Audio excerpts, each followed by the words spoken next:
Assalamualaikum warahmatullahi wabarakatuh. Perkenalkan, nama saya Supriyadin. Saya guru sejarah kebudayaan Islam pada MTS Negeri 2 Lombok Timur, sekaligus mahasiswa PPG Daljab D1 tahun 2025 pada LPTK UIN Sunan Ampel Surabaya. Pada hari ini, Kamis tanggal 8 Mei 2025, saya melaksanakan praktik pembelajaran UKIN pada kelas 8 dengan materi perkembangan peradaban Islam pada masa Daulah Ayyubiyah. Selamat menyaksikan. Terima kasih.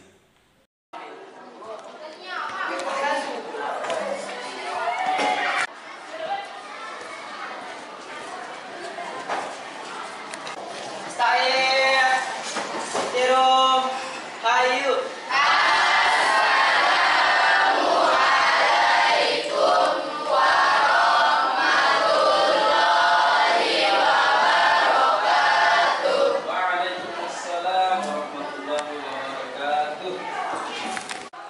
Assalamualaikum warahmatullahi wabarakatuh. Waalaikumsalam warahmatullahi wabarakatuh. Gimana kabarnya anak-anak semuanya? Alhamdulillah.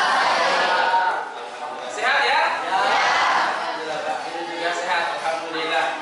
Baik anak-anak sekalian, alhamdulillah kembali kita berjumpa pada hari ini dalam pembelajaran sejarah kebudayaan Islam. Sebelum kita mulai pelajaran kita, Bapak minta kelas untuk memimpin doa terlebih dahulu. Muhammad Hai, silakan ya, memimpin doa dulu. Sebelum kita mulai pelajaran, marilah kita berdoa. Mulai.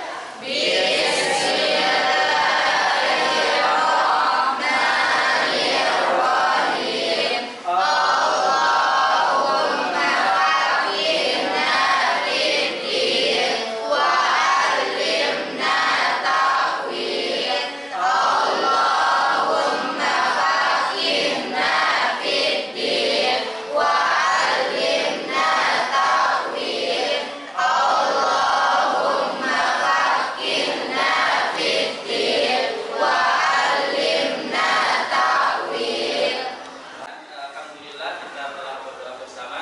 Sebelum kita mulai, Bapak ingin cek kehadiran kita semua dulu ya. Bapak ingin update dulu. Abdan Abdul Yudri, Abdul Razak, Ahmad Rozi Aswaldi, hadir ya. Ahmad Lafdin, hadir. Alhamdulillah. Aiman Saputra, oke, kita lanjut. Diva Anggara Kusuma, lanjut. M Amida, M Izati Ramadan, ya. Selanjutnya M Riko Arianto, ada. Alhamdulillah. Semua hadir ya? Ada yang tidak hadir? Ada. Siapa yang tidak hadir? Ya? Khalid ya, Khalid Al-Siri Ilham. Berarti hari ini cuma satu orang saja yang tidak hadir. Ya, cukup ya. Alhamdulillah, berarti hampir mendekati sempurna. Satu orang saja tidak hadir. Baik anak-anak sekalian, alhamdulillah hari ini kita akan melanjutkan kegiatan pembelajaran kita. Ya, kita akan melanjutkan pembelajaran kita. Anak-anak sekalian, setelah kita melakukan pengecekan kehadiran, sekarang Bapak ingin mengetahui sedikit. Minggu lalu kita sudah belajar ya tentang sejarah. Siapa yang masih ingat materi apa yang telah kita pelajari pada pertemuan sebelumnya? Materi apa yang telah kita pelajari pada pertemuan sebelumnya?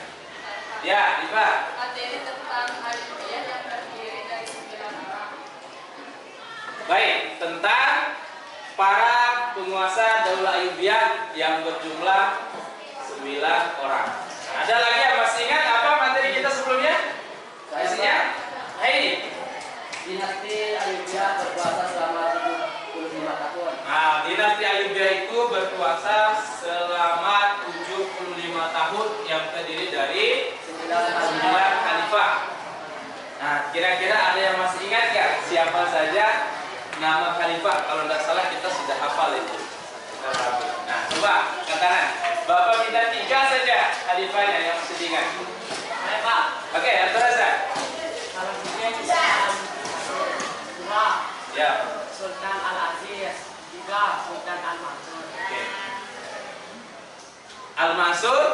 Nasruddin. Bagus.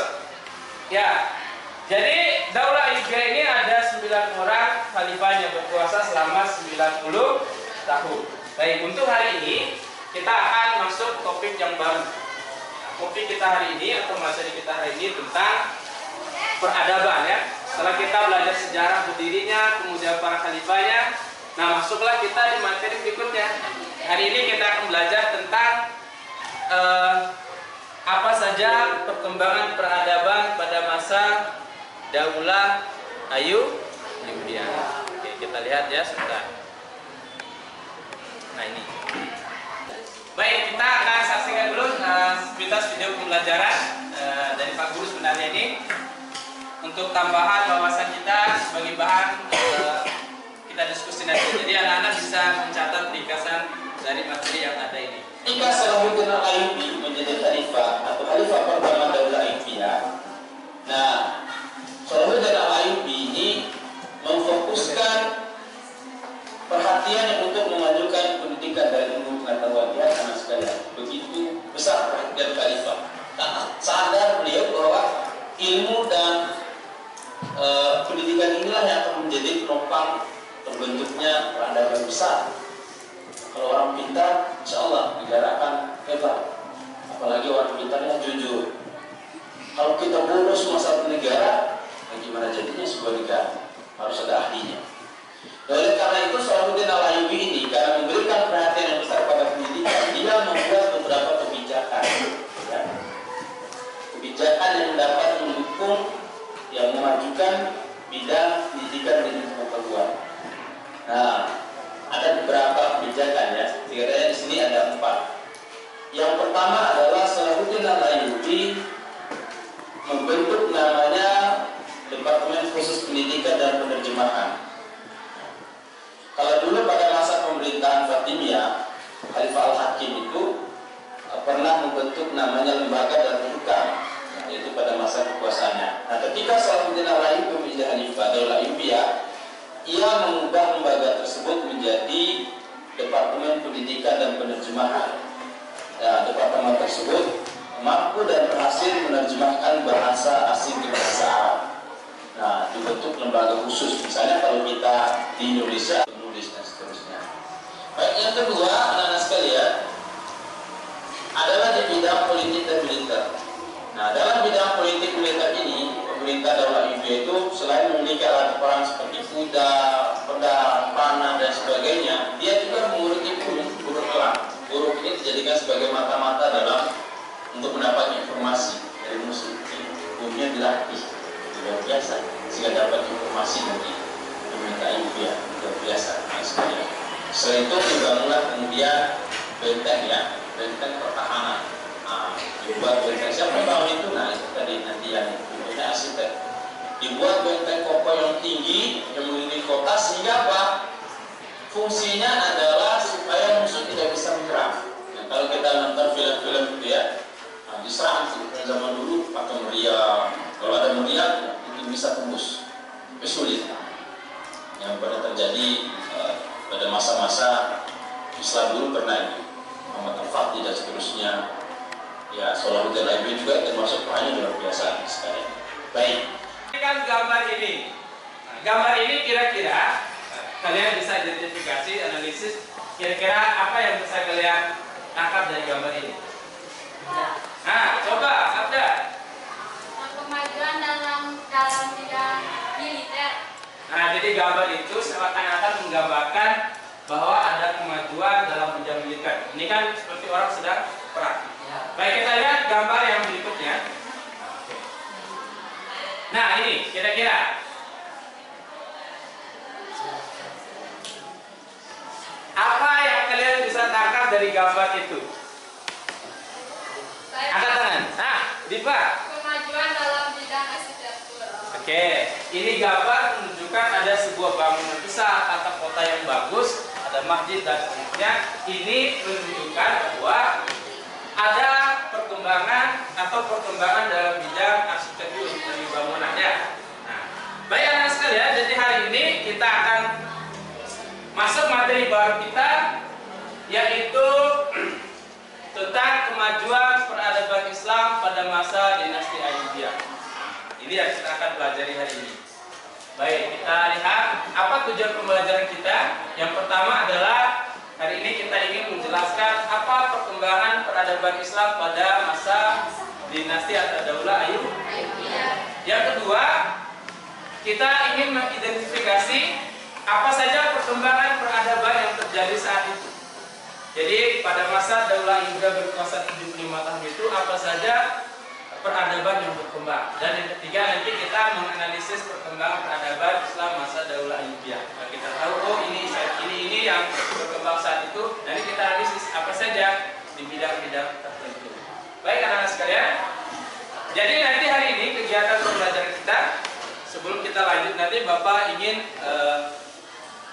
tampilkan dulu materi ini dan seterusnya. Oke. Setelah itu nanti kita akan diskusi kelompok. Nah, kalian simak dulu materi yang Bapak mau sampaikan. Nah, kita sudah minggu lalu sudah bagi kelompok ya, menjadi 5.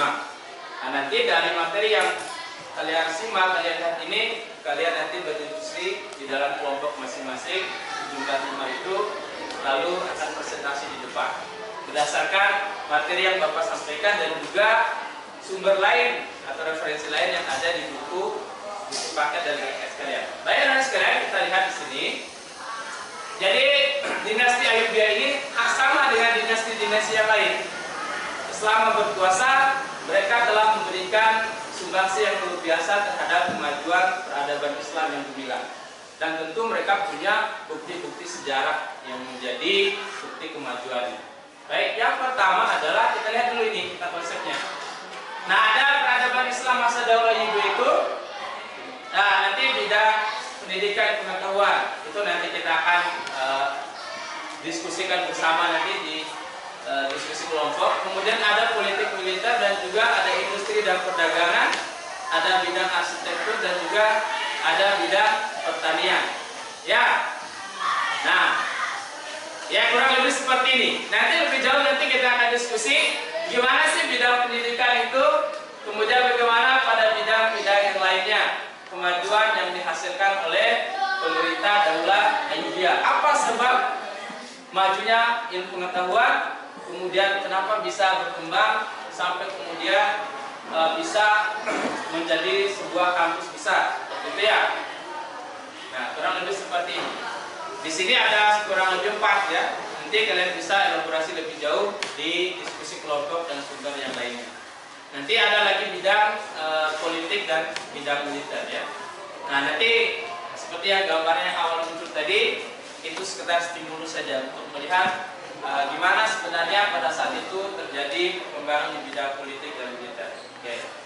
Jadi daulah Ayyubiyah ini luar biasa, dimana kita sudah belajar sebelumnya bahwa bermula dari membantu dinasti Fatimiyah di Mesir, kemudian mengalahkan Khalid sehingga bisa membangun sebuah peradaban baru, yaitu mendirikan namanya daulah Ayyubiyah.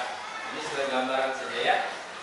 Nah, kemudian yang berikutnya ada namanya bidang industri dan perdagangan. Nah, ini banyak yang bisa kita lihat kemajuan-kemajuan yang dihasilkan pada saat pemerintah daulah Ayyubiyah berkuasa dalam bidang industri dan perdagangan. Nah, ya, selanjutnya ada namanya bidang apa? Arsitektur ya. Kita tampilkan tadi itu gambaran seperti ini.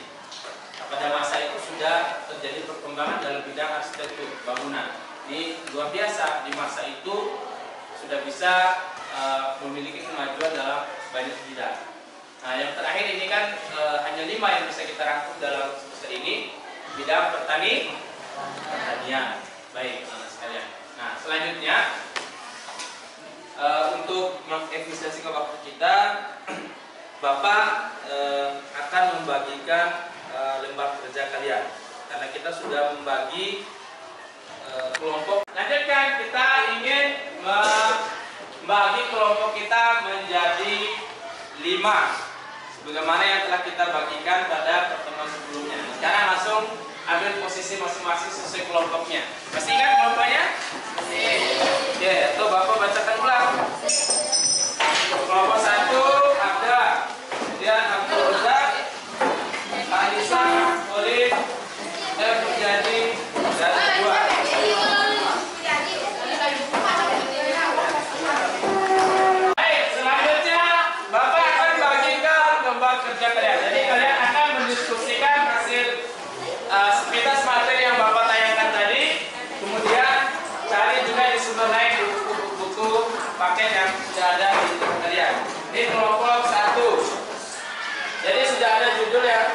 silahkan diskusikan masing-masing.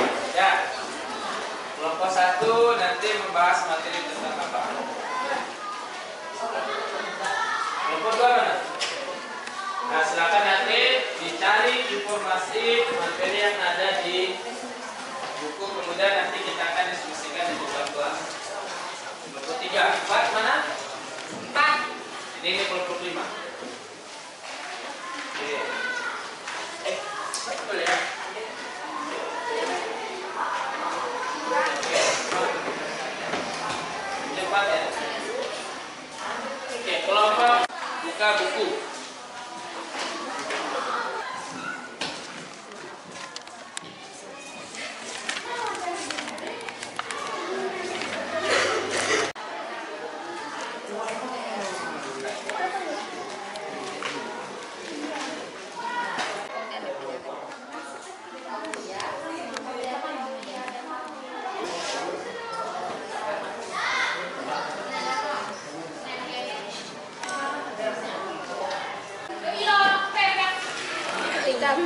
Hanifah. Sudah selesai?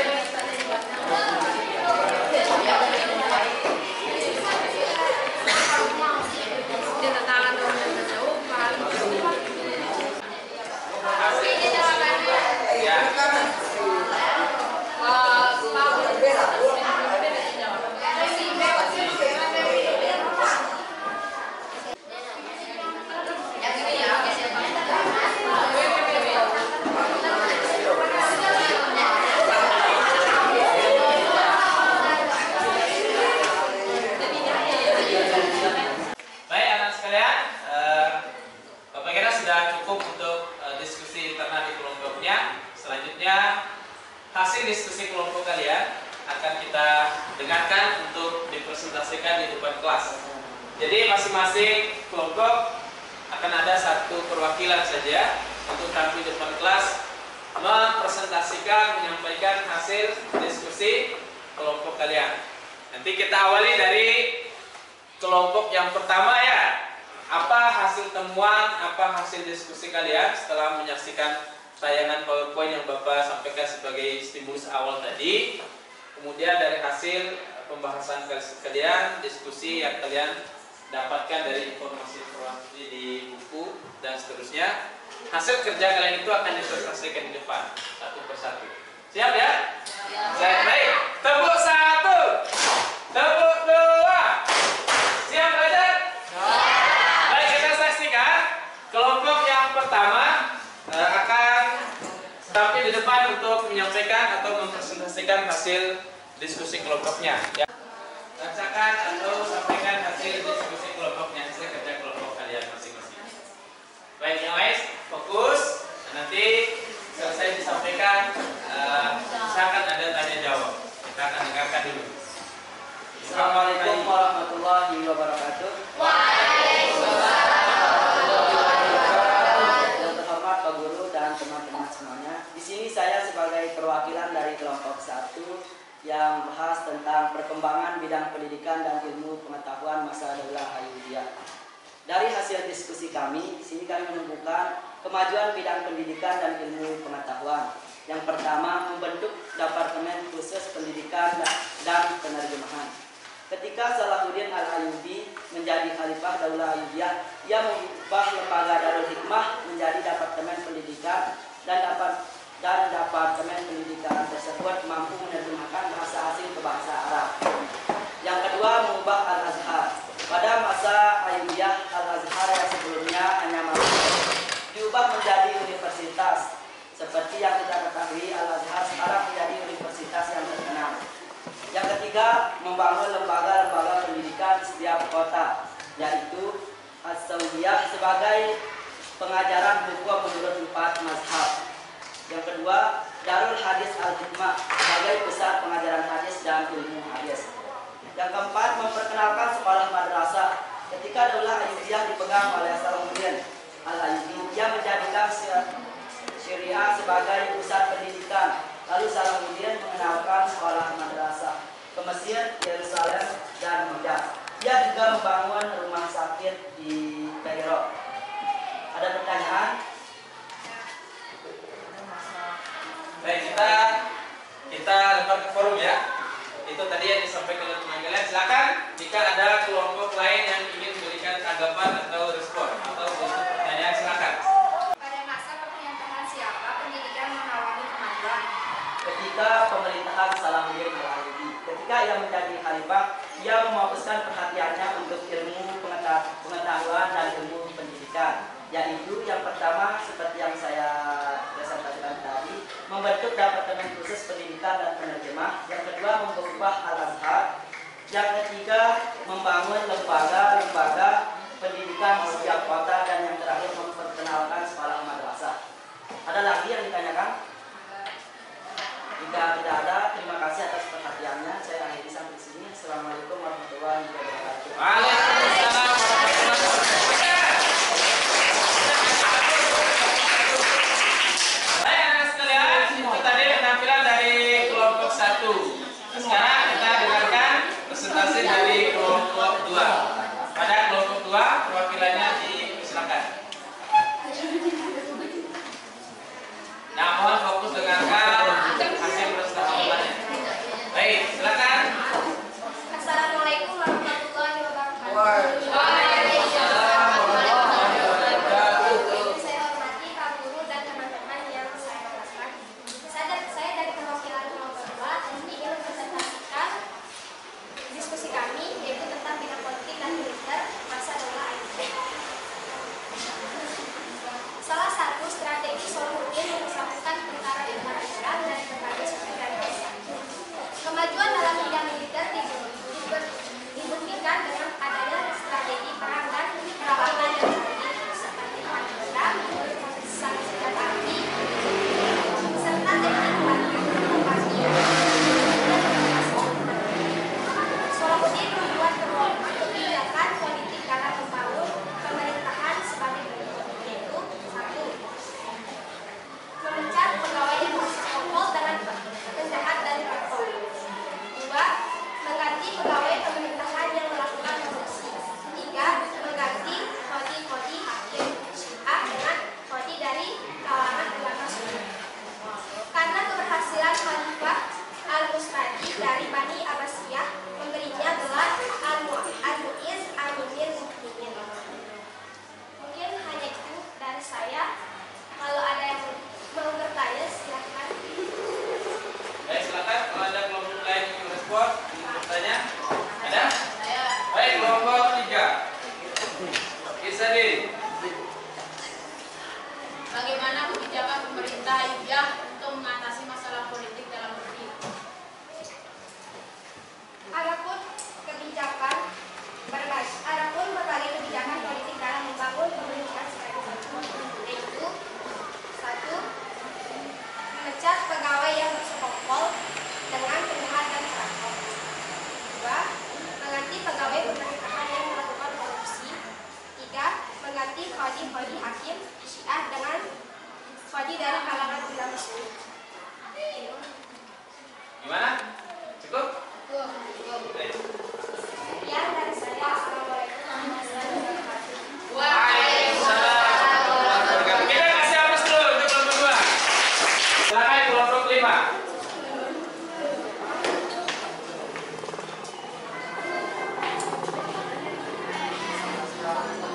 Assalamualaikum warahmatullahi wabarakatuh. Waalaikumsalam warahmatullahi wabarakatuh. Saya hormati Bapak Guru dan teman-teman yang saya banggakan. Saya perwakilan dari kelompok 5 mempresentasikan perkembangan bidang arsitektur masa Daulah Ayyubiyah. Hasil diskusi kami. Perkembangan kebudayaan pada masa Daulah Ayyubiyah dalam bidang arsitektur dapat dilihat dari berbagai bangunan yang didirikan. Misalnya monumen bahasa Arab, bangunan masjid di Bubuyurun yang mirip gereja, serta istana-istana yang dibangun menyerupai gereja. Salahuddin juga membangun benteng kokoh dan besar di atas Bukit Mukarram sebagai sistem pertahanan yang melindungi dua kota sekaligus, yaitu Kairo dan Fustat. Konstruksi benteng ini mirip dengan pertahanan benteng-benteng Normandia yang terdapat di Palestina. Benteng ini dikenal dengan nama Benteng Kairo. Salahuddin juga membangun benteng yang memagari Kairo sebagai kota Presiden Bani Fatimiyah sekaligus memagari benteng kebesarannya, serta Had al-Fustat yang saat itu menjadi pusat ekonomi terbesar Kairo. Selain itu didirikan Masjid Agung di Sulaiman yang menjadi salah satu karya besar arsitektur di dunia Muslim. Baik anak sekalian, itulah tadi penampilan dari semua kelompok mempresentasikan hasil diskusi kelompoknya. Jadi Bapak sudah berikan nilai ya. Dari semua kelompok yang tampil, Bapak sebutkan nilainya dulu. Untuk kelompok 1, karena di sini ada 4 aspek yang Bapak nilai. Untuk kelompok 1, maka nilai untuk pembelajaran hari ini, diskusi kelompok, presentasi, dan tanya jawab itu mendapatkan nilai 98. Saya kasih nilai. Untuk kelompok 2, nilai yang diperoleh yaitu 96.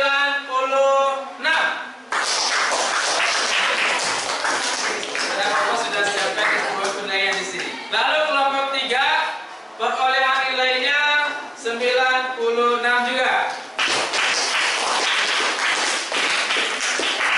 Untuk kelompok 4, kira-kira berapa ya?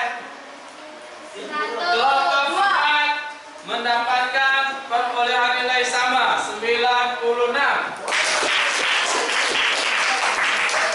Nah, yang terakhir kelompok 5. Kelompok 5 juga mendapatkan nilai 96. Jadi nilai yang paling tinggi dari kelompok ini berdasarkan kemampuan menjawab. Kalau rata-rata kerja kelompok kita nilainya yang sama ya. Kemudian di kemampuan presentasi dan menjawab pertanyaannya. Baik, selanjutnya anak sekalian, kita ingin mengambil kesimpulan dari seluruh materi yang dipresentasikan tadi. Nah, kita lihat. Jadi pada masa pemerintahan Daulah Ayyubiyah ini, kita lihat ada berapa? Ada 5 bidang kemajuan atau yang mengalami perkembangan pada masa pemerintahan Daulah Ayyubiyah. Yang pertama adalah bidang pendidikan dan ilmu pengetahuan. Yang kedua, politik. Yang ketiga, yang keempat, dan yang terakhir adalah bidang pertanian. Baik, Bapak ingin tanya ini, siapa yang masih ingat apa salah satu kemajuan dalam bidang ilmu pengetahuan dan pendidikan? Saya Coba. mengubah makin menjadi Universitas Al-Azhar. Baik, dia mengubah Al-Azhar itu menjadi kampus sebenarnya. Dulu itu adalah fungsinya masjid, kemudian menjadi kampus yang eksis yang ada sampai sekarang. Disebut Universitas Al-Azhar di Mesir dan lain sebagainya. Baik anak sekalian, apa yang bisa kita ambil pelajaran dari materi hari ini? Nah, pelajaran yang bisa kita ambil bahwa sebuah bangsa bisa mengalami kemajuan, bisa mengalami perkembangan kalau bidang ilmu pengetahuan dan pendidikan menjadi fokus utamanya. Karena kunci dari kemajuan sebuah bangsa adalah ilmu pengetahuan dan pendidikan. Kemudian yang kedua, sebuah negara akan mampu bertahan di zaman sekarang ini, dia harus memiliki politik yang bagus dan militer yang kuat. Makanya dia harus mampu membangun kerjasama dengan negara-negara lain dalam bidang pertahanan atau bidang militer. Kira-kira seperti itu yang bisa kita simpulkan pada hari ini. Dan yang terakhir anak sekalian adalah untuk pertemuan kita minggu yang akan datang. Pada pertemuan yang akan datang, materi yang akan kita pelajari adalah tentang ulama dan ilmuwan muslim pada masa Daulah Ayyubiyah. Apa tadi? Ilmuwan dan ulama muslim pada masa Daulah Ayyubiyah. Nah, jadi ini yang bisa kita pelajari hari ini. Untuk presentasi kita, Bapak menilai sudah bagus, walaupun ada kekurangan sebagai bahan referensi kita. Namanya juga sedang proses belajar, harus terus ditingkatkan untuk mendapatkan hasil yang maksimal dalam presentasi berikutnya. Mungkin ini yang bisa kita pelajari